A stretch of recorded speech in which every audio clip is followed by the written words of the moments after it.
ನಿಜವಾಗಿ ನಾನು ಹುಟ್ಟುವ ಮೊದಲೇ ನನ್ನನ್ನು ಕೊಲ್ಲುವುದಕ್ಕಾಗಿ ನಮ್ಮ ಮಾವ ಅನೇಕ ರೀತಿಯಲ್ಲಿ ಪ್ರಯತ್ನಿಸಿದ.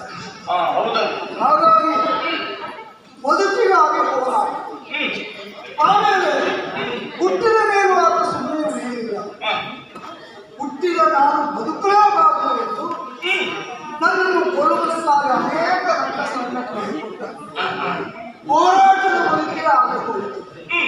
ಯಾವ ಕಾಲದಲ್ಲಿ ಗುರುಮಠವನ್ನು ನಾನು ಸೇರಬೇಕಿತ್ತು, ಆ ಕಾಲದಲ್ಲಿ ಸೇರುವುದಕ್ಕಾಗಲಿಲ್ಲ. ವಿದ್ಯಾರ್ಥಿನ ಅಸಾಧ್ಯವಾಗಿ ಹೋಯಿತು. ಮಾವ ಕೌಶಲ ವಧೆ ಆದ ಮೇಲೆ 16 ವರ್ಷ ತುಂಬಿದ ಮೇಲೆ ಗುರುಮಠವನ್ನು ಸೇರಬೇಕಾದಂತಹ ಸಂದರ್ಭ. ಹೌದೌದು, ನಾವೆಲ್ಲ ಮೊದಲೇ ಬಂದು ಸೇರಿದವರು. ಹೌದು, ನೀನು ಆಮೇಲೆ ಬಂದು ಸೇರಿದವನು. ಕಟ್ಟುವಲ್ಲಿಯೇ ತನ್ನ ಜೀವನದ ಧ್ಯೇಯ ಭಾವಿಸಿರುತ್ತಾರೆ ಮಕ್ಕಳು, ಮಹಾತ್ಮರು, ಪುಣ್ಯಾತ್ಮರು, ಸಾಂದೀಪ್ರಿ ಮಹರ್ಷಿಗಳು. ಈ ಭಾರತ ವರ್ಷದ ಎಲ್ಲೆಡೆಯಲ್ಲಿ ಅಲ್ಲಲ್ಲಿ ಗುರುಕುಲವನ್ನು ಸ್ಥಾಪನೆ ಮಾಡಿ ಮಕ್ಕಳಿಗೆ ವಿದ್ಯೆಯನ್ನು ದಾನ ಮಾಡಿದಂತಹ ಮಹಾನುಭಾವರು. ಅಂತ ಗುರುಗಳ ಶಿಷ್ಯರು ಅಂತ ಹೇಳಿಕೊಳ್ಳುವುದಕ್ಕೆ ಒಂದು ರೀತಿ ಖಂಡಿತ ಖಂಡಿತ ಹೌದು. ಆದ್ರೆ ನೀನು ಹಾಗಲ್ಲ. ಒಂದು ಎಷ್ಟೋ ಕಾಲ ಆಯಿತು, ಬಹಳ ವರ್ಷ ಆಯಿತು. ನಾನು ನಿನ್ನಲ್ಲಿ ಒಂದು ವಿಷಯವನ್ನು ಕೇಳಬೇಕು ಅಂತಿದ್ದೆ. ಏನು? ಗುರುಕುಲದಲ್ಲಿ ಪಾಠ ಮುಖ್ಯವೋ ಆಟ ಮುಖ್ಯವೋ? ಪಾಠವೂ ಮುಖ್ಯ ಅಲ್ಲ, ಆಟವೂ ಮುಖ್ಯ. ಮತ್ತೆ ಅಲ್ಲ, ಊಟ. ನೀನು ಗುರುಕುಲದಲ್ಲಿ ಯಾಕಿಷ್ಟು ವರ್ಷ ಬಿಟ್ಟು ಹೋಗಿಲ್ಲ ಅಂತ ನಿಮಗೆ ಗೊತ್ತಾಗ್ತದೆ. ಊಟ ಮಾಡ್ತಾ ಕಾಲ ಕಳೆಯೋದಕ್ಕಾಗುತ್ತಲ್ಲ ಮಿತ್ರ. ಊಟ ಒಂದು ಸರಿ ಆಗಲಿಲ್ವ ಮೈಯೂ ಕೆಲಸ ಮಾಡುವುದಿಲ್ಲ, ಮತಿಯೂ ಕೆಲಸ ಮಾಡುವುದಿಲ್ಲ. ಊಟ ಸರಿ ಆಯ್ತಾ ಆಗ ಎರಡು ಕೆಲಸ ಮಾಡ್ತಾರೆ. ಊಟವೇ ಮುಖ್ಯ. ಊಟ ಇಲ್ಲ ಅಂತ ಆದ್ರೆ ಆಟವೂ ಇಲ್ಲ, ಪಾಠವೂ ಇಲ್ಲ. ಶಕ್ತಿ ವರ್ಧನೆ ಆದರೂ ಹೌದು ಅಲ್ವಾ? ಹೌದು. ಬದುಕುವುದಕ್ಕಾಗಿ ಊಟ ಮಾಡಬೇಕಿದ್ರ ಊಟ ಮಾಡುವುದಕ್ಕಾಗಿಯೇ ಬದುಕುವುದಲ್ಲ. ನಿನ್ನದು ಯಾವ ಒಂದು ಭಾಗ ಸೇರುತ್ತೇವೆ? ನನ್ನದು ಎರಡನೇ ವಿಭಾಗ. ಊಟ ಮಾಡುವುದಕ್ಕಾಗಿಯೇ ನೀನು ಬದುಕ್ತಾ ಇರುವುದು. ಬದುಕಿದ್ರೆ ಏನಾದ್ರು ಮಾಡ್ಬೋದು. ನಿನ್ನ ಅನುಭವ ದೊಡ್ಡದು ಹೇಳು. ಹ್ಮ್ ಯಾಕೆಂದ್ರೆ ಹ್ಮ್ ಬಹಳ ವರ್ಷದಿಂದ ಹ್ಮ್ ಒಂದೇ ವಿಷಯವನ್ನು ನಿರಂತರವಾಗಿ ಅಭ್ಯಾಸ ಮಾಡ್ತಾ ಇದ್ದೀವಲ್ಲ ನೀನು. ಮಿತ್ರ, ಆ, ನೀನು ಪರ್ಯಾಯವಾಗಿ ನನಗೆ ನೀನು ಹೆಡ್ಡ ಅಂತ ಹೇಳಿದ್ದಲ್ಲ. ಮತ್ತೆ ಹ್ಯಾಗ ಬಾಯಿಬಿಟ್ಟು ಹೇಳಿದ್ದಾರೆ. ಗೆಳೆಯ, ಓ ನಿನ್ನಲ್ಲೇ ಒಂದು ಮಾತು ಕೇಳ್ತೇನೆ. ಆ, ಒಂದೇ ವಿಷಯವನ್ನು ಬಹಳ ವರ್ಷದಿಂದ ನಾನು ಪಾಠ ಕಲಿತಾ ಇದ್ದಿದ್ದಕ್ಕಾಗಿ ನಾನು ಹೆಡ್ಡ ಅಂತ ಆ, ಬಹುಕಾಲದಿಂದ ಆ, ಒಂದೇ ವಿಷಯವನ್ನು ಆ. ಪಾಠ ಮಾಡ್ತಾ ಇರುವ ಗುರುಗಳು ಹೆಡ್ಡುವಂತಾಗುವುದು. ಇನ್ನು ಈ ವಿಷಯದಲ್ಲಿ ಬಹಳ ಖುಷಿ ಬರ್ತದೆ. ಅಂದ್ರೆ ನೀನು ಹೆಡ್ಡ ಅಂತ ಒಪ್ಪಿಕೊಳ್ಳುವುದು ನಿನಗೆ ಬೇಸರ ಇಲ್ಲ. ಗುರುಗಳು ಹೆಡ್ಡ ಅಂತ ನಾವೆಲ್ಲ ಒಪ್ಪಿಕೊಳ್ಳುವುದಿಲ್ಲ. ಹಾಗಾಗ್ತದೆ ಇಲ್ಲ. ವಿಷಯ ಹೌದದು.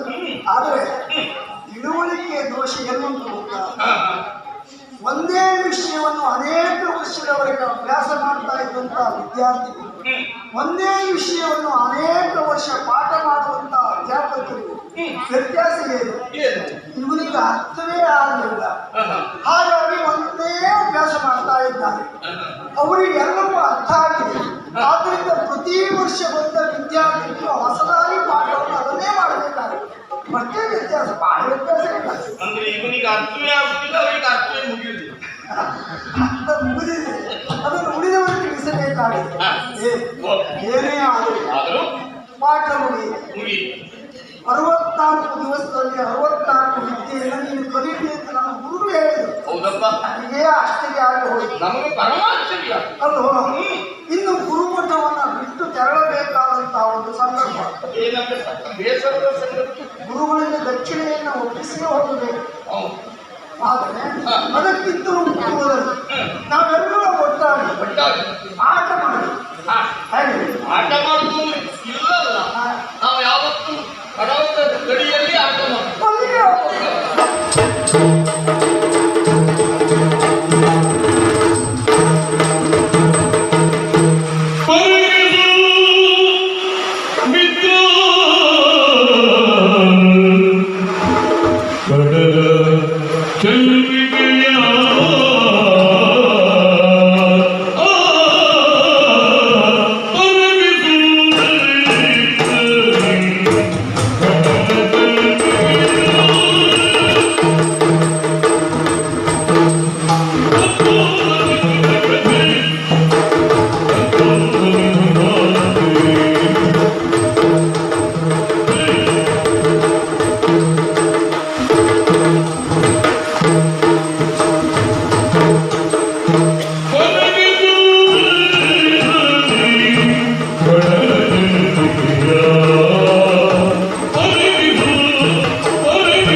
ಎಲ್ಲ ಊರಿನ ಹ್ಮ್ ಕಡಲ ಬದಿಯಲ್ಲಿ ನಿಂತಿದ್ದೇವೆ. ನಿಜ ಅಬ್ಬಾ, ಎಂತ ವಿಸ್ಮಯ, ಎಂತ ವಿಶೇಷ.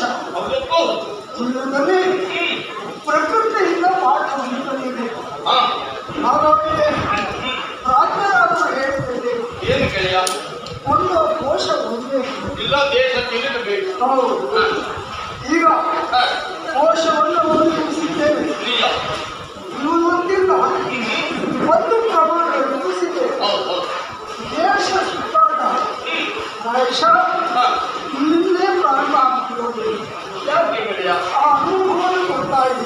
ಹೌದೇ ನೋಡಲ್ಲಿ ಹಾ ವಿಶಾಲವಾದಂತಹ ಸಾಗರ, ನಿಜ ಅದರಲ್ಲಿ ಹಾ ದೊಡ್ಡ ದೊಡ್ಡ ತೆರೆಗಳು ಎಷ್ಟು ಜನ ಹೇಳ್ತಾ ಇದ್ರು. ಹೌದು ಹೌದು ಹೇಳಿ, ಹಾ ಈ ಹಾಡಿನಿಂದ ನಾವು ತಿಳಿಯಬೇಕಾಗುತ್ತದೆ.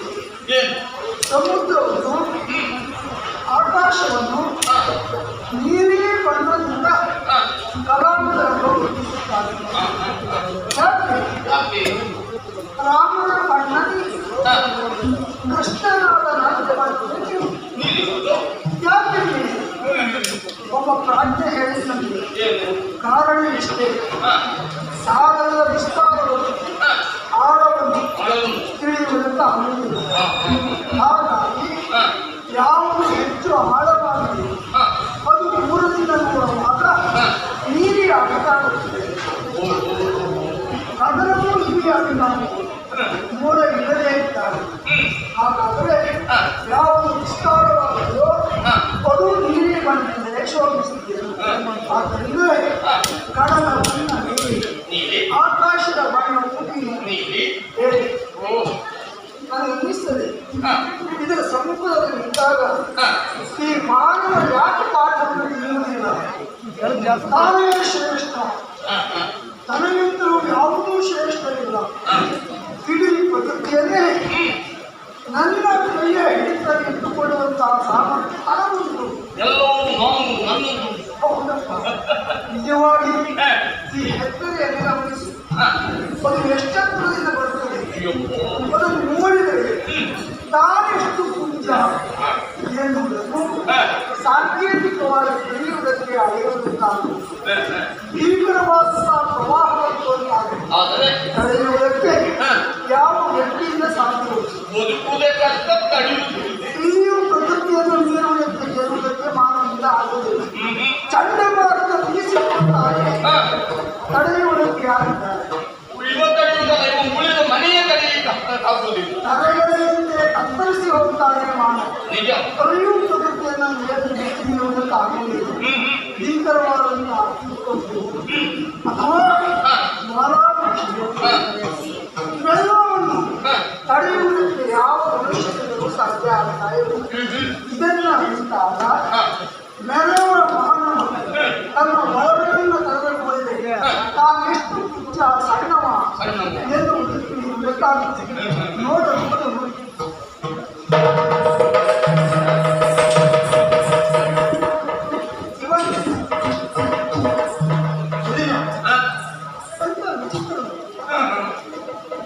ಅನತಿಪುರದಲ್ಲಿ ದೊಡ್ಡ ಭವನ, ಒಂದು ಸಾಗರದಲ್ಲಿ ತೇಲಿ ಬರ್ತಾ ಇದೆ.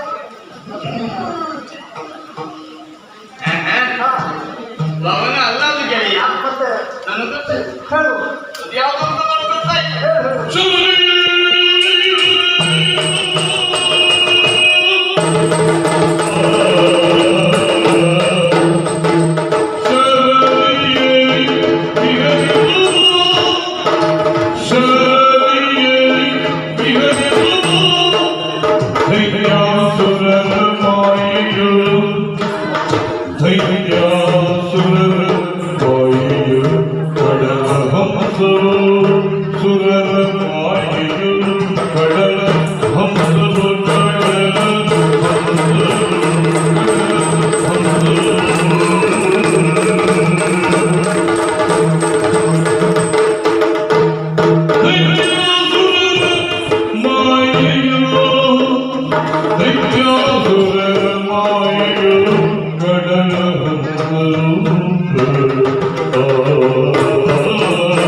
ಮುಂದೋಗ್ಲಿಲ್ಲ ತಿಂದು ಹೋಗುವುದಕ್ಕೂ ಮನಸ್ಸು ಹಿಂದೆ ಹೋಗ್ಲಿಕ್ಕೆ ಆಗುದಿಲ್ಲ, ಹಾ ಮುಂದೆ ಹೋಗುವುದಕ್ಕೆ ಭಯ.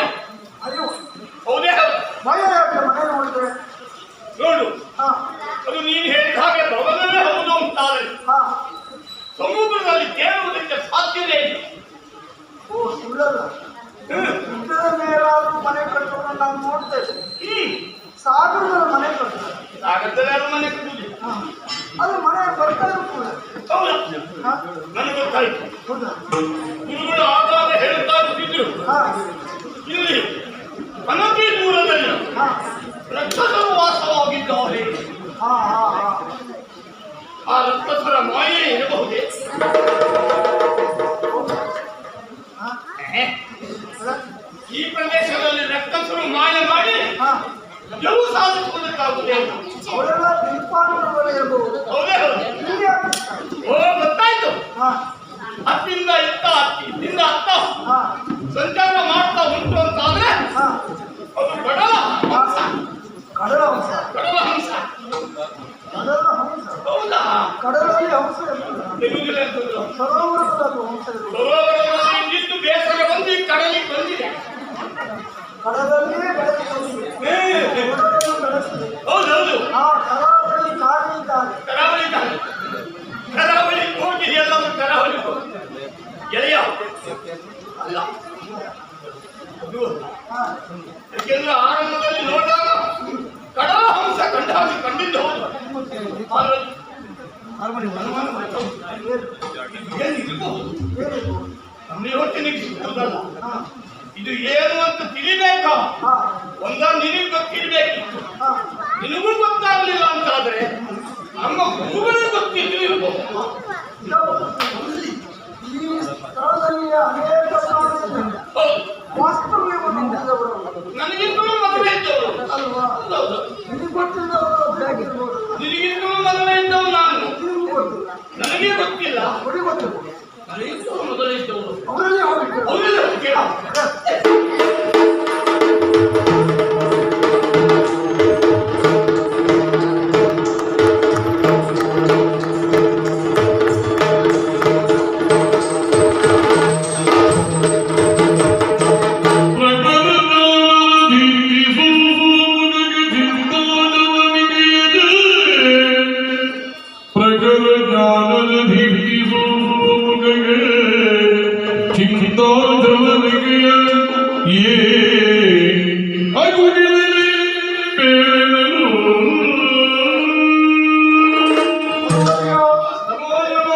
ಅನಂತ ವಂದನೆಯಿಂದ ಸಲ್ಲಿಸುತ್ತಾ ಇದ್ದೀವಿ. ಯಾಕೆ ಹೀಗೆ? ಯಾವಾಗಲೂ ನಾವು ಬಂದು ನಮಸ್ಕರಿಸಿದಾಗ ಶುಭ ವಸ್ತು ಶ್ರೇಯ ವಸ್ತು ಅಂತ ಆಶೀರ್ವಾದ ಮಾಡುವುದು ನಾವು. ಇವತ್ತು ಹಾಗಲ್ಲ. ಮುಖವನ್ನು ತಪ್ಪಿಸಿದ್ದೀವಿ. ಮುಖವನ್ನು ಅವಲೋಕಿಸುವಾಗ ನಾವು ಪ್ರಸ್ತುತವಾದಂತಹ ಚಂದ್ರನ ಹಾಗೆ ಆಷಾಢದ ಆಕಾಶದ ಹಾಗೆ ನಿಮ್ಮ ಮುಖ ಕಳಾಹೀನವಾಗಬಹುದು. ಚಿಂತ ರೇಖೆ ಎದ್ದು ಕಾಣುತ್ತಾ ಇದೆ. ಗುರುವರ್ಯ, ಮಾಡ್ತೀಯ? ಈ ಚಿಂತೆಗೆ ಕಾರಣ ಏನು? ಶಿಷ್ಯರಾದಂತಹ ನಮ್ಮಲ್ಲಿಯೂ ಹೇಳುವ ಮಕ್ಕಳೇ,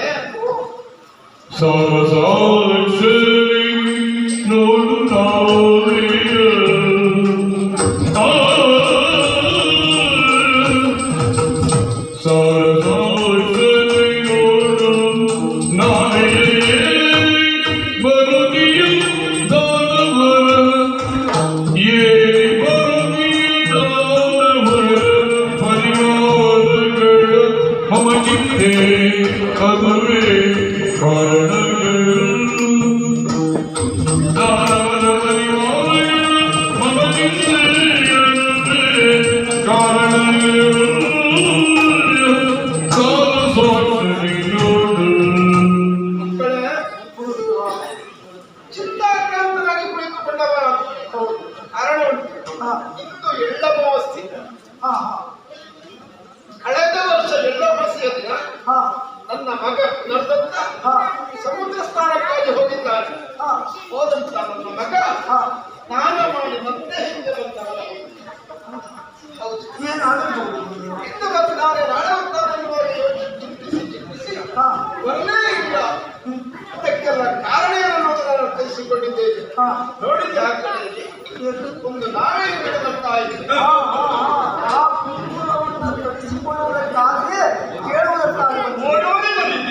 ಕಾರಣ ಅವನೊಬ್ಬ ಕಡಲ್ಗಳ್ಳ, ಪಂಚಗಣ ಎನ್ನುವ ಹಾಗೆ ಅವನ ಹೆಸರು. ಈ ಕಡಲಲ್ಲೇ ಇದ್ದು ಈ ನದಿಯೊಂದಿನ ಕೆಳಗಿರುವಂತಹ ಮಕ್ಕಳನ್ನು ಕದ್ದುಕೊಂಡು ಹೋಗ್ತಾನೆ. ಆ ಮಕ್ಕಳನ್ನು ಯಾರಿಗೋ ಮಾರ್ತಾನೆ. ಹಾಗೆ ನನ್ನ ಮಕ್ಕಳು ಅವನೇ ಕದ್ದುಕೊಂಡು ಹೋಗಿರಬಹುದು ಎನ್ನುವ ಕಾರಣಕ್ಕಾಗಿ ಚಿತೆ ಅನ್ನುವುದು ನಿರ್ಜೀವವನ್ನು ಸುಡುತ್ತದೆ, ಚಿಂತೆ ಸಜೀವವನ್ನು ಸುಡುತ್ತದೆ. ಆ ಮಗನ ಕುರಿತಾಗಿಯೇ ನನ್ನ ಚಿಂತೆ. ಅದಕ್ಕಾಗಿ ತಪ್ಪಿ ರೀತಿಯಲ್ಲಿ ಚಿಂತೆ ಮಾಡ್ತಾ ಇದ್ದೀವಿ. ಅದಕ್ಕಾಗಿ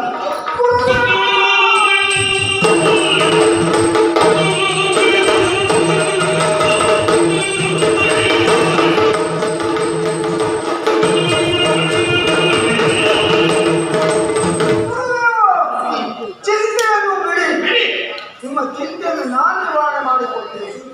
ಹೋದ ವರ್ಷ ನಿಮ್ಮ ಮಗ ಪುನರ್ಕರ್ತವನ್ನು ಆ ಪಂಚರ ಅಪಹರಿಸಿದ. ಅವ ಎಲ್ಲಿಯೇ ಅವ ಯಾರಿಗೆ ಮಾರಾಟವನ್ನು ಮಾಡಿದ್ದೇನೆ. ಹೋದ್ರೆ ಪಂಚಜನರನ್ನ ಕೊಂದ ನಿಮ್ಮ ಮಗನನ್ನು ಗುರುದಕ್ಷಿಣೆಯಾಗಿ ತಂದು ಒಪ್ಪಿಸುತ್ತೇನೆ. ಆಶೀರ್ವಾದ ಮಾಡುತ್ತೇನೆ.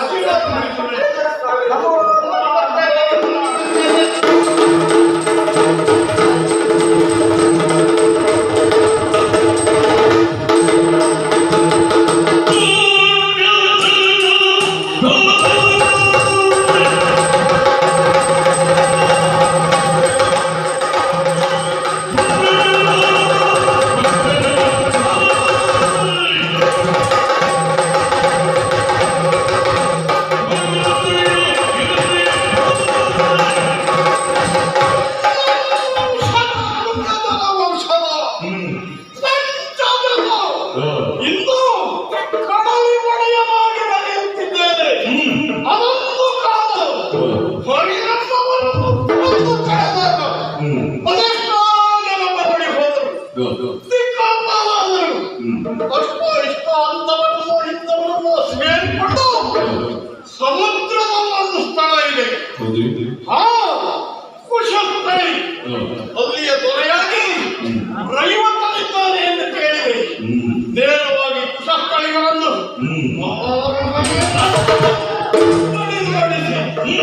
ರೈವತನನ್ನು ನನ್ನದಾಗಿಸಿಕೊಂಡಿದ್ದೇನೆ, ಕುಶಸ್ಥಳಿಯನ್ನಾಗಿಸಿಕೊಂಡಿದ್ದೇನೆ. ಅಲ್ಲಿ ಇಲ್ಲಿರುವಂತಹ ಅನೇಕ ರಾಕ್ಷಸರು ಬಂದು ನನ್ನನ್ನು ಸೇರಿಕೊಂಡರು. ಸುಖ ಸಂತೋಷದಿಂದ ರಾಜ್ಯಭಾರ. ನಾನು ಸಮುದ್ರದ ಆಳದಲ್ಲಿಯೇ ರಾಜ್ಯ. ಹಾಗಾದ್ರೆ ಅಲ್ಲಿ ನಮ್ಮ ಉದ್ಯೋಗ ಯಾವುದು? ಬಹಳ ಸುಲಭ, ಉತ್ತಮವಾಗಿರುವಂತಹ ನೌಕೆ. ಅದು ರೈವತನಿಂದಲೇ ಬಂದಿರುವಂತಹದ್ದು. ಅದನ್ನು ಏರಿ ನಾವು ಹೀಗೆ ಹೊರಟಾಗ ಸಮುದ್ರ ತಟಾಕಕ್ಕೆ ಅದೆಷ್ಟೋ ಜನ ಬರುತ್ತಾರೆ. ಅವರಲ್ಲಿರುವಂತಹ ತನ್ನ ಕನಕಗಳನ್ನು ಬಾಚುವುದು, ಮೈ ಕೈ ಕೆಲವು ಜನ ನಮ್ಮ ಕಂಡ ಹೆದರೇ ಕೊಟ್ಟು ಓಡ್ತಾರೆ. ಕೊಡಲಿಲ್ಲ ಅಂತಾದ್ರೂ ಕಮ್ಮಿ ಎಂಬುದೇನೆ ಬಿಚ್ಚಿಟ್ಟು ಓಡ್ತಾರೆ. ಹಾಕಿಕೊಂಡು ಬಂದ ಆಭರಣವನ್ನು ಅಷ್ಟಕ್ಕೂ ಸಾಲದು ಎಂಬಂತೆ ಒಳ್ಳೊಳ್ಳೆಯ ಹುಡುಗಿರಿಯಲ್ಲಿದ್ದಾರೆ ನೋಡ್ತೇನೆ. ಅಂಥವರನ್ನು ಆಟೋಹಿಸಿಕೊಂಡು ಹೋಗಿ ಆ ಮೂಲಕ ನಾನು ಸಂಪಾದನೆಯನ್ನು ಮಾಡಿ ಬರ್ತಾ ಇದ್ದವರು. ಹೀಗೆ ನಿಶ್ಚಿಂತೆಯಿಂದ ನಾವಿರುವಾಗ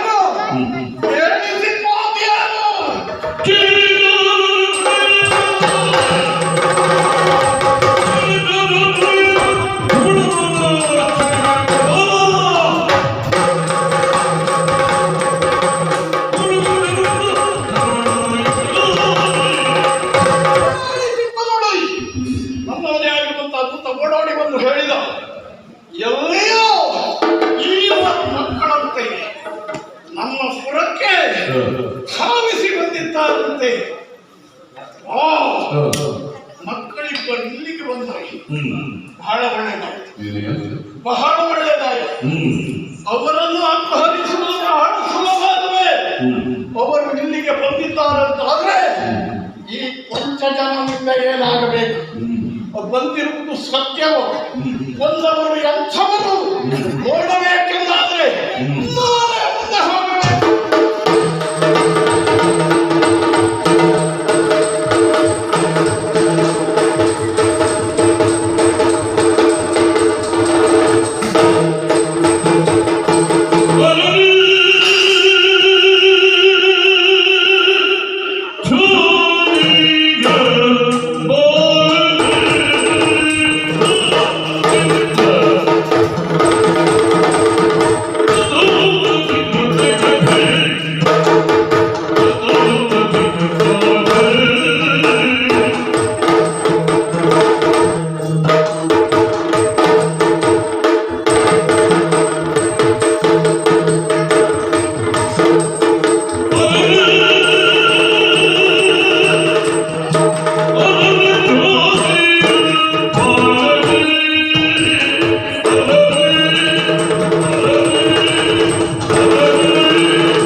ಯಾರು ಕಂಡ್ರೆ ಹಾಕಂತದ ಏ ಯಾವ ನೆಲೆಗೆ ಹೇಳುದು ನೀನು ನೀವು ಗಿರಿಗಿರಿ ತಿರುಗುವಾಗ ಗೊತ್ತಾಯ್ತು.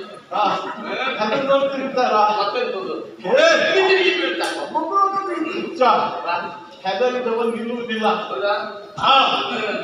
ಅದನ್ನೇ ಚೋದಿಗ ಪರಮಾಶ್ಚರ್ಯ. ಹಾಗಾಗಿ ಅದು ಭಯ ಆಗುತ್ತೆ. ಆಶ್ಚರ್ಯ ಆದ್ರೂ ಭಯ ಆಗ್ತದೆ. ಹೌದಪ್ಪ, ಇದ್ದಕ್ಕಿದ್ದಾಗ ವಿಸ್ಮಯ ಆಯ್ತು ಅಂತಾದ್ರೆ ಏನೋ ಒಂದು ಕಾಲ ಬಂತು ಅಂತ ಹೇಳ್ತಿದ್ದಾರೆ. ನಿಮ್ಮಷ್ಟಕ್ಕೆ ನೀವೇ ನಿರ್ಣಯ ಮಾಡುವುದು. ಆದ್ರೆ ಚೋದಿಗ ಬಾಲನಿ, ನೀವಿಬ್ಬರೂ ಬಾಲಕರು. ಹಾ ಸ್ವಲ್ಪ ನೀನ ಮುಖ ನೋಡ್ರೆ ಹಾಗೆ ಕಾಣ್ತದೆ. ಮುಖ ನೋಡ್ರೆ ಹಾಗೆ ಕಾಣ್ತದೆ. 75 ವರ್ಷ ಆದಾಗ ಕಾಣ್ತದೆ ಅಲ್ವಾ? ಏನು ತೊಂದರೆ ಇಲ್ಲ. 75 ವರ್ಷ ಅದು ವಿದ್ಯಾರ್ಥಿ ಸಾಯುವವರೆಗೂ ವಿದ್ಯಾರ್ಥಿ ಅಲ್ಲ. 75 ಆದದ್ದು ಮತ್ತೆ ವಿದ್ಯಾರ್ಥಿ ಅಂತ ತಿಳಿದುಕೊಂಡವನಿಗೆ ವಯಸ್ಸು ಎಷ್ಟಾದ್ರೂ ತೊಂದರೆ ಯಾಕೆ ಹೇಳಿದೆ ಅಂದ್ರೆ ನಮ್ಮ ಗುರುಕುಲದಲ್ಲಿ ಹೇಳೋದು ಹಾಗೆ ಹಿರಿಯ ವಿದ್ಯಾರ್ಥಿಗಳಿಗೆ ವೃದ್ಧ ಶಿಷ್ಯ ಅಂತ ಹೇಳುದು. ತನಗಿಂತಲೂ ದೊಡ್ಡವ ಎಂದು ಹೇಳಿದ ಕಾರಣಕ್ಕಾಗಿ ನಾನು ಮಾತಾಡಬೇಕಾಯಿತು. ಇಲ್ಲಿಗೆ ಬಂದಿದ್ದೀನಿ. ತಿಳಿದು ಬಂದಿರೋ ತಿಳಿಯದೆ ಬಂದಿರೋ ಬಂದಿದ್ದೀರಿ ನೀವು. ಯಾಕೆ ಬಂದಿದ್ದೀರಿ ಎನ್ನುವುದು ಗೊತ್ತಿಲ್ಲ, ನೀವು ಯಾರು ಎನ್ನುವುದು ಗೊತ್ತಿಲ್ಲ. ಬಂದ ನೀವು ನಮ್ಮ ಎದುರಿಗೆ ವ್ಯವಹರಿಸುತ್ತಿರುವುದು ಹೇಗೆ? ಸ್ವಕ್ಷೇತ್ರದಲ್ಲಿ ಮಾತಾಡಿ ಉನ್ನಟ್ಟು ಮುಖ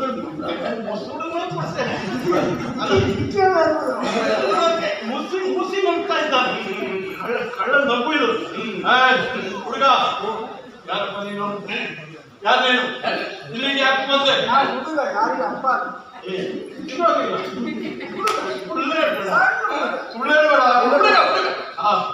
ಯಾರಿಗೂ ಅಪ್ಪ ಆಗಲಿಲ್ಲ. ಅಪ್ಪ ಆಗುವ ಯೋಗ ನಿನ್ನ ಮುಂದೆ ಬರಲಿ ಆಶಿಸ್ತೇನೆ.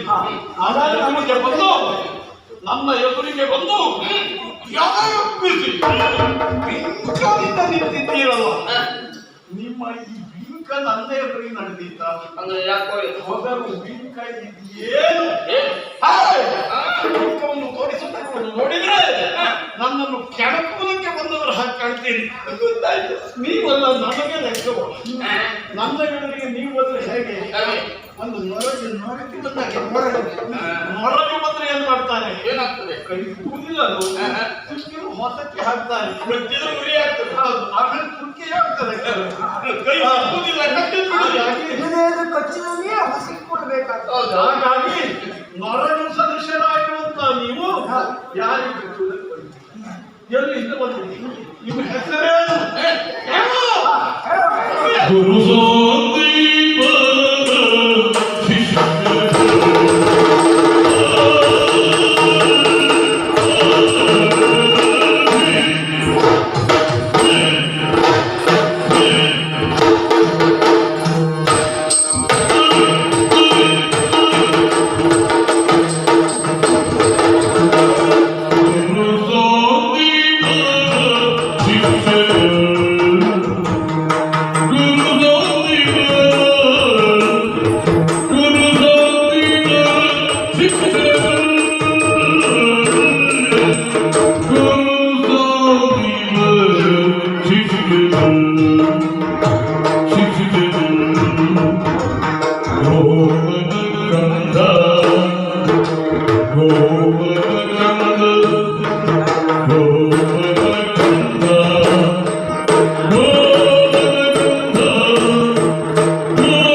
ನಾವು ಸಾಮಾನ್ಯದವರಲ್ಲ. ಯಾರು ನೀವು? ನಾವು ಗುರುಗಳು. ಎಲ್ಲಿಂದ ಬಂದವರು? ಗುರುಗಳ ಶಿಷ್ಯರು. ಹೌದು. ಆ? ಗುರುಗಳ ಶಿಷ್ಯರು. ಗುರುಗಳ ಶಿಷ್ಯರು. ಹೌದು. ನಿಮ್ಮ ವ್ಯಾಸ ದೇವರ ಹಾ. ಅಲ್ಲಪ್ಪ ನಾನು ಸವಿಸ್ತಾರವಾಗಿ ಎಲ್ಲ ಅನಾಥಾಶ್ರಮದಲ್ಲಿ ಕಳೆಯುವುದಲ್ಲ ಹಾಗೆ. ಗುರುಗಳ ಶಿಷ್ಯ ಅಂತ ಹೇಳುವುದಷ್ಟೇ. ಅಪ್ಪ ಅಮ್ಮ ಹೇಳಿಕ್ಕೆ ಆಗುವುದಿಲ್ಲ. ಅದು ಹೌದು, ಅನಾಥಾಶ್ರಮ. ಇವರು ಅನಾಥರ ಅಲ್ಲ. ನಾವು ಆಶ್ರಮದಲ್ಲಿ ಬೆಳೆದವರು ನಿಜ. ಹಾ, ಅನಾಥಾಶ್ರಮ ಗುರು ಸಾಂದೀಪರು ಹಾ. ನೀವು ಕೇಳಿರ್ಬಹುದು, ಅರ್ಧ ತಿಳಿದಿರಬಹುದು. ಅವರ ಪಟ್ಟದ ಶಿಷ್ಯರು ನಾವು. ನಾವಿಬ್ಬರು ನನ್ನ ಸ್ನೇಹಿತರಿಂದ ಉತ್ತಮ ಅಂತ. ಇವು ಉತ್ತಮ. ಹೌದೌದು. ಒಂದು ಸ್ನೇಹಿತ ಕಳ್ತಾನೆ. ಹೆಸರಿಗೂ ಶರೀರಕ್ಕೂ ಸಂಬಂಧ ಇಲ್ಲ. ನಿನ್ನ ಹೆಸರೇ ಹಾಗೆ. ಹೌದು, ಉತ್ತಮ. ಹೌದು. ನೀನು ನಮ್ಮ ತಮ್ಮನೇ ಆಗಲಿ ಹಾ, ಅವನಿಗೆ ಅಣ್ಣಯ್ಯ ಅಂತ ಹೆಸರಿದೆ. ಹೌದು. ನಾನು ತಮ್ಮ ಅಣ್ಣಯ್ಯ ಅಂತ ಹೇಳಬೇಕಾಗುದಿಲ್ಲ. ನಿನ್ನ ಹೆಸರೇ ಉತ್ತಮ. ಹಾಗಾಗಿ ಹೆಸರಿಗೂ ವ್ಯವಹಾರಕ್ಕೂ ಆಕಾರಕ್ಕೂ ಸಂಬಂಧ ಇಲ್ಲ. ಹಾ, ನಾನು ಯಾರು ನೀನು? ಬೇರೆ ಬೇರೆ ಹೆಸರು. ನನಗೆ ಗೋಪುರ ಕಂದ ಅಂತ ಹೇಳ್ತಾರೆ.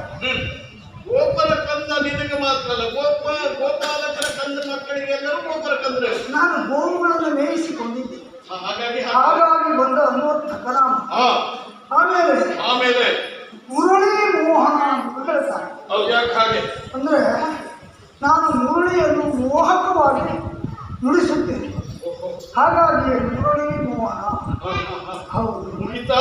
ಇಲ್ಲಪ್ಪ, ಮತ್ತೆ ನನ್ನ ಹೆಸರು ಕೃಷ್ಣ ಅಂತ. ನಾವು ಉಭಯರು ಬರುವುದಕ್ಕೆ ಕಾರಣ ಏನು ನನ್ನಿಂದ ಏನಾಗಬೇಕು? ನಿಮಗೆ ನಾನು ಸಹಾಯ ಬೇಕಾ? ನಿನ್ನಿಂದಲೇ ಆಗ್ಬೇಕು. ಸಹಾಯ. ಸಹಾಯ ಮತ್ತೆ ಆಗ್ಬೇಕಾದ್ರು ಏನಾಗಬೇಕಾದಿದೆ? ನೀನು ಮಾಡ್ಬೇಕಾದ್ರು.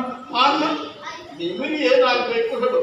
ಕಳೆದ ವರ್ಷ ಎಲ್ಲ ನನ್ನದು. ನಮ್ಗೆ ದಿವಸ ಹಾ, ನೀನು ಸಮುದ್ರ ಸ್ಥಾನಕ್ಕೆ ಹೋದಂತ ನಮ್ಮ ಗುರುಗಳ ಮಗ ಪುನರ್ದತ್ತರನ್ನು ಅಪಹರಿಸಿಕೊಳ್ಳುವಂತೆ. ಕಳೆದ ವರ್ಷ ಅಂತಲ್ಲ, ಗುರುಕುಮಾರನನ್ನು ಕಳೆದ ವರ್ಷ ತಂದಿದ್ದೇನೆ. ಪ್ರತಿ ವರ್ಷವೂ ಆ ದಿವಸಕ್ಕೆ ನಾನು ಹೋಗ್ತೇನೆ, ಅವನಿಷ್ಟು ಜನ ಹಿಡ್ಕೊಂಡು ಬರ್ತೇನೆ. ಹಾ. ಹೌದು. ಕಳ್ಳೆ? ಅದು ಅದ್ರಲ್ಲಿ ಅಂತಾರೆ. ಇದೇ ಪ್ರಸಿದ್ಧಿ ಏನು ಪ್ರಸಿದ್ಧ ಅಂತ. ಕಡೆ. ಹಾ, ಏ, ಹಾ. ಒಳ್ಳೆ ಮಾತು ಹೇಳುತ್ತೆ. ಏನದು? ಉಳಿದವರನ್ನು ನೀನು ಬಿಡಬೇಕು. ಹಾ, ಮೊದಲು ಮೊದಲು ಗುರು ಸುಮ್ಮವಾಗಿರುವಂತ ಪುನರ್ದತ್ತರನ್ನು ಬಿಡು, ಕೊಡು, ಮೊದಲು ಇಲ್ಲದೆ ಹೋದ್ರೆ ಮುಗಿಸ್ತೇವೆ.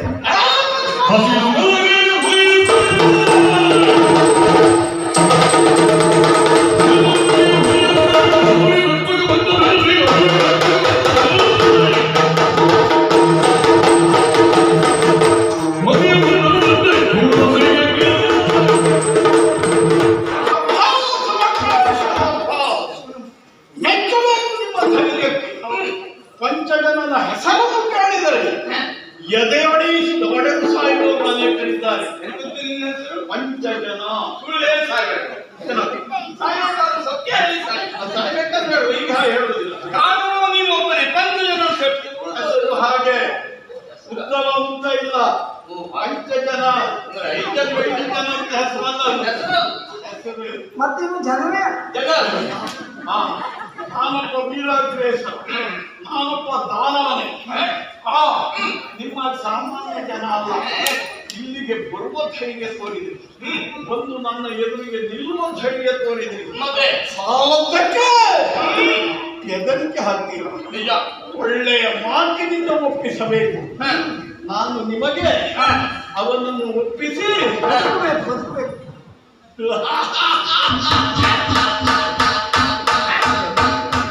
ಜೀವನದಲ್ಲಿ ಸಾಧ್ಯ. ಪ್ರಪ್ರಥಮವಾಗಿ ನನ್ನನ್ನು ಹೀಗೆ ಹೇಳಿದವರು ಸಿಕ್ಕಿದ್ದಾರೆ. ಹೀಗೆ ಸಿಕ್ಕಿದವರನ್ನು ನಾನು ಬಿಡ್ತೇನಾ?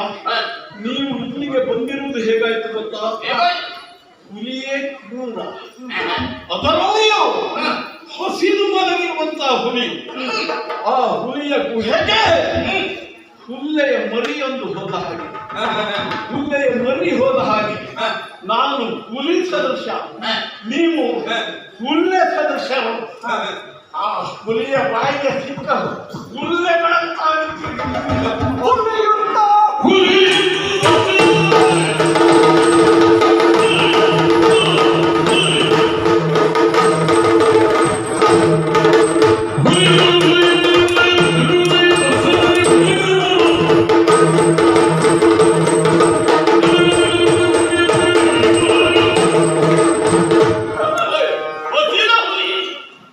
ಹಾಗಾದ್ರೆ ಹುಲ್ಲೆ ಮರಿ ಬಂದ್ರು ಎದ್ದು ಓಡಾಡ್ಲಿಕ್ಕೆ ಆಗುದಿಲ್ಲ, ಬಿದ್ದುಕೊಂಡೇ ಇರ್ತದೆ. ಯಾರು ಹೇಳಿದ್ರು? ಹಸಿದವರಿಗೆ ಹುಲಿಯ ಪರಿಚಯವೇ ಇಲ್ಲ ಅಂತ ಇದೆ. ಹಸಿದ ಹುಲಿ ಯಾವಾಗಲೂ ಚುರುಕಾಗಿರ್ತದೆ. ಆ ಹೊಟ್ಟೆ ತುಂಬಾ ತಿಂದ ಹುಲಿ ಬಿದ್ದುಕೊಂಡಿರ್ತದೆ ಅಷ್ಟೇ. ಹೌದು. ಆದ್ರೆ ಒಣಗವೇ ಇಲ್ಲ. ಆದ್ರೆ ಒಂದು ಮೋಸ, ಹುಲಿ ಯಾವಾಗಲೂ ತಾನು ಹುಲಿ ಅಂತ ಹೇಳಿಕೊಳ್ಳುವುದೂ ಇಲ್ಲ, ಹೇಳಬೇಕಾದ ಅವಶ್ಯಕತೆ. ಅದು ಕನ್ನಡ ಹುಲಿ ಅಂತ ಗೊತ್ತಾಗ್ತದೆ, ತಾನು ಹುಲಿ ತಾನು ಅದು ಹುಲಿ ಅಲ್ಲ ಅಂತ. ನರಿ ಹುಲಿಯ ವೇಷವನ್ನು ಧರಿಸಿ ತಾನು ಹುಲಿ ಅಂತ ಹೇಳ್ತಾ, ಇದು ನಿಜವಾಗಿ ಒಳಗೆ ನರಿ, ಹೊರಗಿಂದ ತಾನು ಹುಲಿ ಹುಲಿ ಅಂತ ಹೇಳ್ತಾರೆ. ಹುಲಿ ಸದೃಶನ, ಹುಲ್ಲೆ ಸದೃಶ ನೀವು. ಈಗ ಹಾಗಲ್ಲ, ನೀನು ಹುಲಿ ಸದೃಶರಾಗಿರೋಳು. ಮಕ್ಕಳು ನಿಮಗೆ ಇಲ್ಲಿಂದ ಹೋಗುವುದಕ್ಕೆ ಬಿಡುವುದೇ ಇಲ್ಲ. ಕೊಂಡೊಟ್ಟು ಹೋಗುವುದಿಲ್ಲ. ಕೆಣಕುವುದಕ್ಕೆ ಮುಂದಾದ್ರೆ ಸಾಯ್ತೀರಿ. ಇಲ್ಲ ಅಂತಾದ್ರೆ ಜೋಪಾನವಾಗಿ ನಿಮ್ಮನ್ನು ಹಿಡಿದು ಮಾರಾಟ ಮಾಡ್ತೇನೆ. ನಿಮ್ಗೆ ಒಳ್ಳೆ ಕ್ರಯ ಸಿಗ್ಬೋದು.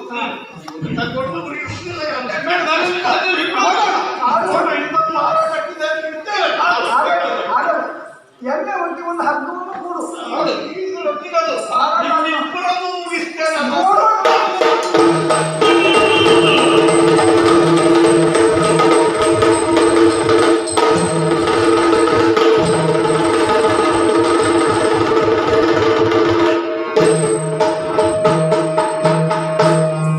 ತಿಳಿದನೆ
ಎಂತಹ ಎಂಟನೆಯ ವರ್ಧನೆ ನನ್ನ ಎದುರಿಗೆ ಬಂದರೂ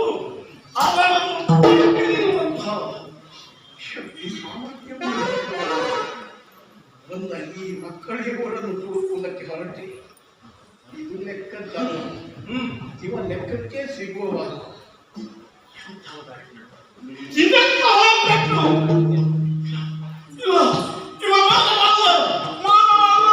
ಕೃಷ್ಣ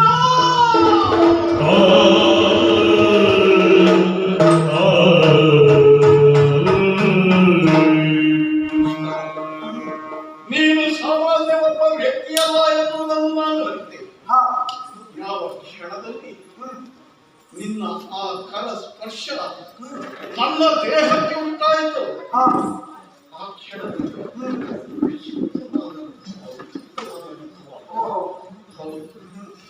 ಜ್ಞಾನೋದಯ ಆಗುತ್ತಿದೆ ಕೃಷ್ಣ, ಜ್ಞಾನೋದಯ ಆಗುತ್ತಿದೆ. ಪಾಪಿ ನಾನು ಕೃಷ್ಣ, ಪಾಪಿ. ಪಾಪ ಕರ್ಮವನ್ನೇ ಮಾಡುತ್ತಾ ಈ ಜನ್ಮವನ್ನು ಸವೆಸುತ್ತಿದ್ದವ ನಾನು. ನೀವು ಸಾಮಾನ್ಯರಲ್ಲ. ಸೃಷ್ಟಿ ಸ್ಥಿತಿ ಲಯಗಳಿಗೆ ಕಾರಣೀಕರ್ತ ನೀವು. ಯಾವಾತನ ಇಚ್ಛೆ ಮಾತ್ರದಿಂದ ಸೃಷ್ಟಿ ಸ್ಥಿತಿ ಲಯಗಳು ನಡೆಯುತ್ತದೋ ಅದೇ ಪರಾತ್ಪರ ಶಕ್ತಿ. ಶಕ್ತಿಯನ್ನು ವ್ಯಕ್ತಿಯಾಗಿ ನಮ್ಮ ಎದುರಿಗೆ ಬಂದು ನಿಂತಿದೆ ಹಾ ಕೃಷ್ಣ. ಧರೆಯ ಪಾದವನ್ನು ಇಳಿಸುವುದಕ್ಕೆ ಹಾ ಅವತರಿಸಿರುವಂತಹ ಅವತಾರಿ ಪುರುಷ, ನೀವು ಅವತಾರಿ ಪುರುಷ ಕೇಳಿ ಬಂದೆ ನಾನು. ನಮ್ಮ ಸ್ಥಾಪನೆಗೆ ಆಗಾಗ ಅವತಾರವನ್ನು ಎತ್ತಿ ಬರುತ್ತೇನೆ ಎಂದು ಹೇಳಿದಂತಹ ಮೂಲ ಶಕ್ತಿ ಶ್ರೀಮನ್ನಾರಾಯಣ. ಆ ನಾರಾಯಣನ ಶಕ್ತಿ, ನಾರಾಯಣನ ಅವತಾರವೇ ಒಂದಲ್ಲ ಒಂದು ರೀತಿಯಿಂದ ನಮ್ಮ ವಂಶದವರು ವರಬಲಾಚೇತನಾಗಿ ಎತ್ತಿರುವಾಗ ಒಂದು ಕಳೆದು ಲೋಕಕ್ಕೆ ಶಾಂತಿಯನ್ನು ನೀಡಿದಂತಹ ಮಹಾಚೇತನ. ಆ ಮಹಾಚೇತನವೇ ನನ್ನ ಎದುರಿಗೆ ಕೃಷ್ಣನಾಗಿ ಬಂದು ನಿಂತು ಕೊಡು ಪಂಚಜನ ಕುಮಾರನನ್ನು ಎಂದು ಕೇಳುತ್ತಾ ಇದೆ. ಕೃಷ್ಣ, ಹೇ ನಿತ್ಯಾನಂದನೇ, ಹೇ ನೀಲಕರಾಗಮ ಗೋಚರನೇ, ಕೃಷ್ಣ ಸರ್ವತಂತ್ರ ಸ್ವತಂತ್ರ ನೀನು, ಸರ್ವಜ್ಞ ನೀನು, ಸರ್ವಾಂತರ್ಯಾಮಿ ನೀನು. ಪ್ರಭೋ, ನನ್ನ ಅಪರಾಧವನ್ನು ಅಪ್ರತಿಮವಾಗಿ ಕ್ಷಮಿಸು. ಕೃಷ್ಣ, ಬೇಡ ನನಗೆ ಜೀವ, ಬೇಡ ನನಗೆ ಬದುಕು. ಇಂಥ ಹೇಗೆ ಬದುಕನ್ನು ಬದುಕುತ್ತಿರುವ ನಾನು ಬದುಕುವಂತ ಇಚ್ಛೆಯನ್ನು ಕಳೆದುಕೊಂಡವನಿದ್ದೇನೆ. ನನ್ನನ್ನು ಕ್ಷಮಿಸುವ ಜೊತೆಗೆ ನನಗೆ ಆ ಪರಮ ಪವಿತ್ರವಾಗಿ ಬಂದ ಮುಕ್ತಿ ಸಾಮ್ರಾಜ್ಯವನ್ನು ನನಗೆ ಕರುಣಿಸು. ನೀವು ಎಷ್ಟೋ ಜನರಿಗೆ ವಿದ್ಯೆಯನ್ನು ಕರುಣಿಸಿದ ಕರುಣಾಮಯಿ ನೀವು ಎಂದು ಕೇಳಿದ್ದೇನೆ. ಶ್ರೀಹರಿ, ಈ ದುಷ್ಟನ ಅಪರಾಧವನ್ನು ಕ್ಷಮಿಸಿ.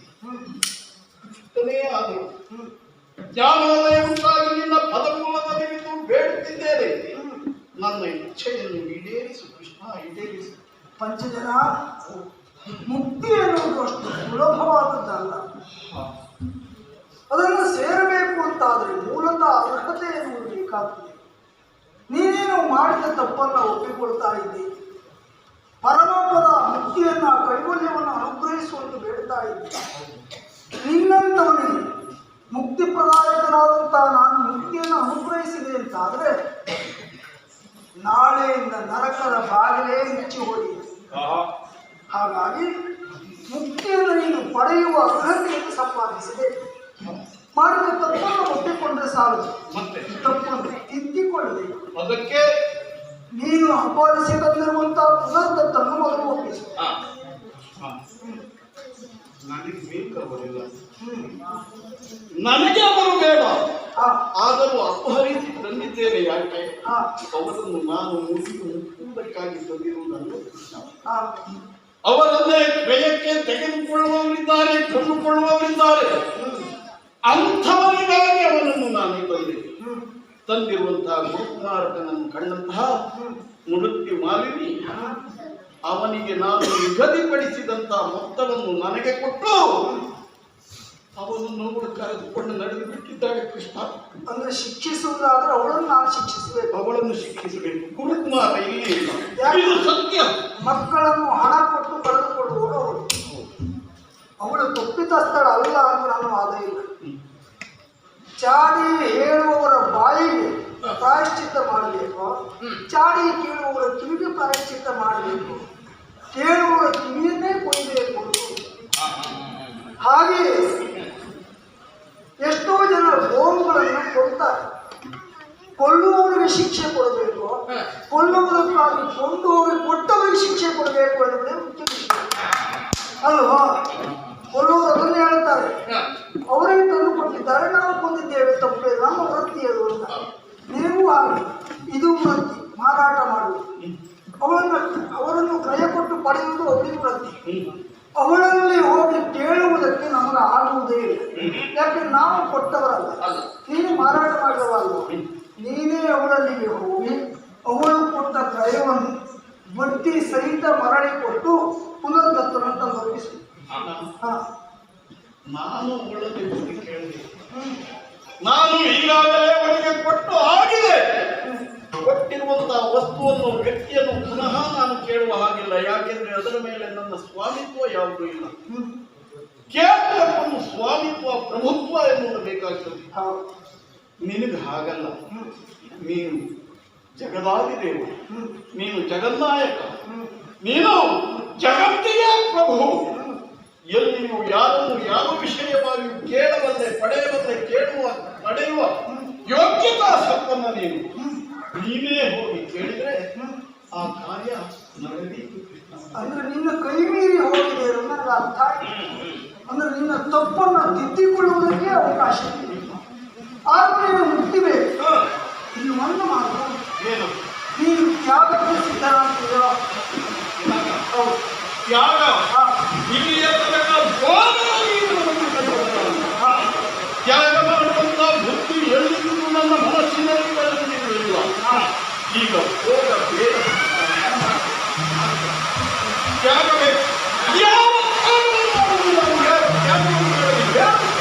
ಪ್ರಾಣತ್ಯಾಗ ಮಾಡುವುದಕ್ಕೆ ಸಿದ್ಧರಾಗ್ತೀಯೋ?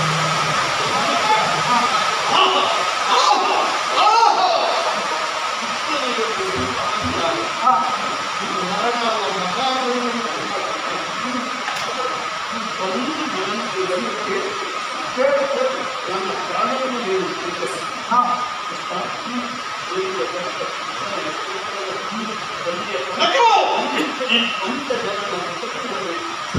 ಅಂತಹ ಒಂದು ಅವಕಾಶ ನನಗೆ ಖಂಡಿತ ನನ್ನ ಪ್ರಾಣವನ್ನು ನೀನು ಸ್ವೀಕರಿಸ.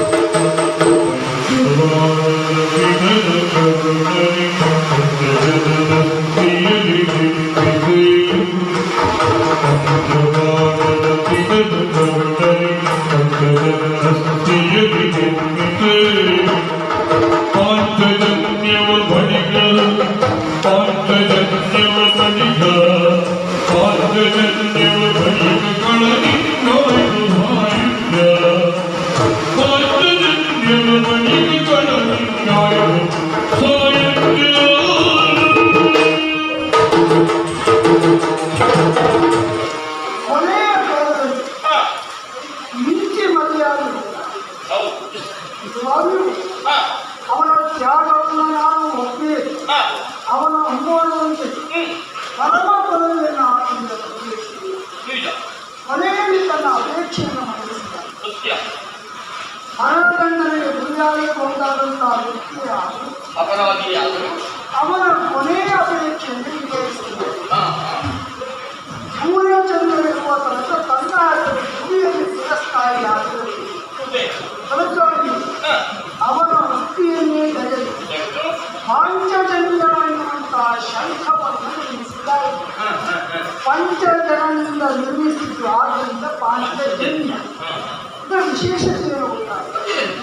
ಒಮ್ಮೆ ಮೊಳಗಿದರೆ ಸಾಕು, ಸೂರ್ಯಾಗುವಂತಹ ರಕ್ತಶಕ್ತಿಯು ಗರ್ಭೋತ್ತರಾಗಿ ಇದ್ದಕ್ಕಿದ್ದ ಹಾಗೆ ಇದರ ನಾದ ಎನ್ನುವುದು ಬಹಳ ಸಿಡಿಲಿನ ಅನುಭವವಾಗಿ ಗರ್ಭಪಾತವಾಗಿ ಹುಟ್ಟುವಾಗಲೇ ಸತ್ತೇ ಹೋಗ್ತಾನೆ.